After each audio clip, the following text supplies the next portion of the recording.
So magandang araw po sa ating lahat and welcome po kayo sa ating 9 AM Daily Devotion. And sa mga hindi nakakilala sa akin, ako nga pala si Kuya Birds, Puod, ang mag-share ng words sa inyo sa araw na to. And ito pong word na sasalita ko is makikita sa Philippians 1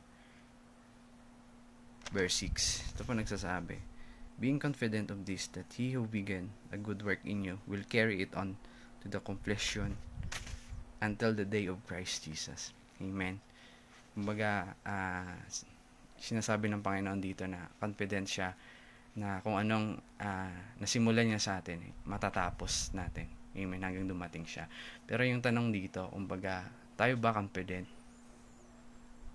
rin na matatapos natin hanggang pagdating ng Panginoon? Amen. Kasi nga, minsan, ang kaaway, tinatry talaga na kunin yung confidence sa atin para hindi tayo magpatuloy. Amen. Kasi nga kung wala kang confident, kumbaga hindi ka maka-perform ng maayos Amen. Kumbaga kung wala kang confident, hindi mo alam kung anong gagawin mo. Kung wala kang confident, kumbaga hindi ka magpapatuloy Amen.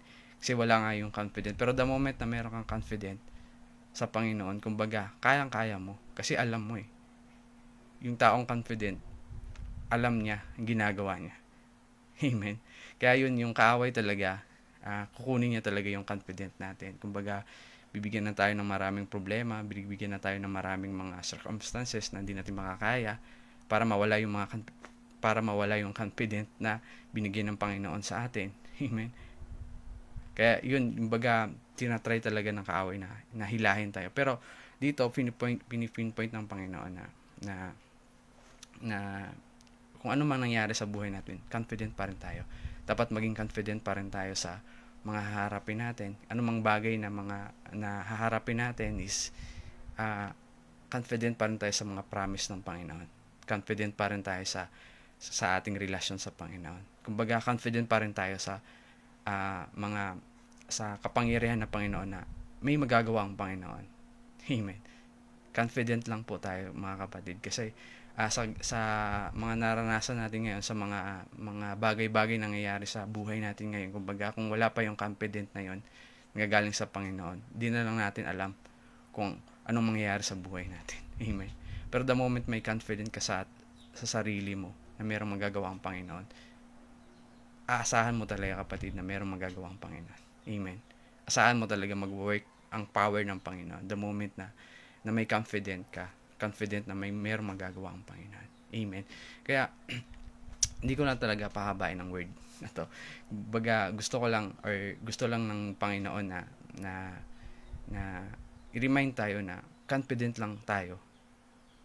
Confident lang tayo kung nasa taas man tayo, or confident pa rin tayo kung nasa baba man tayo, kung ano man situation natin, kung ano mga circumstances na hinaharap natin ngayon, being confident pa rin sa Panginoon. Kumbaga, di pa rin mawawala yung confident na gagaling sa Panginoon. Amen. Kahit anong mga achievement mo, kahit anong mga bagay na naranasan mo, kumbaga, wag mong iwala yung confident na binigay ng Panginoon sa buhay natin. Kaya, yun lang, at nawa na-inspired kayo kahit isang maliit lang na word na ibigay ko sa inyo sa araw na to, nawa nakapagbigay or nakapagpulot ng konting mga revelation na gagaling sa Panginoon. Amen. At ngayon, kapatid, magpi-pray na lang tayo at sa pagtapos natin, at nawa bigyan tayo ng confident na gagaling sa Panginoon. Amen. Lord, we thank you, God, Lord, sa araw na to, and sa salita mo na binigay sa amin, na we are always being confident, oh God, Lord, if we have you in our life, Father God, Lord. At dalangin namin, Father God, Lord, na tulungan mo kami sa bawat laban namin, Father God, Lord. Tulungan mo kami, Father God, sa bawat mga pinagdadaanan namin, oh God, Lord, na hindi mawala ang confident na binigay mo sa amin, Father God, Lord. Hindi mawala ang mga promesa na yun, Father God, Lord, na hindi masisira ng kaaway sa aming buhay, Father God, Lord. And thank you, God, Lord, for this time. Thank you, God, Lord, for this moment, oh God, Lord, na binigay mo sa amin sa araw na to. Pagpalain mo, Lord, ng araw na to, at nawa mabless ang po ang lahat, Father God, Lord. Jesus' name we pray. Amen.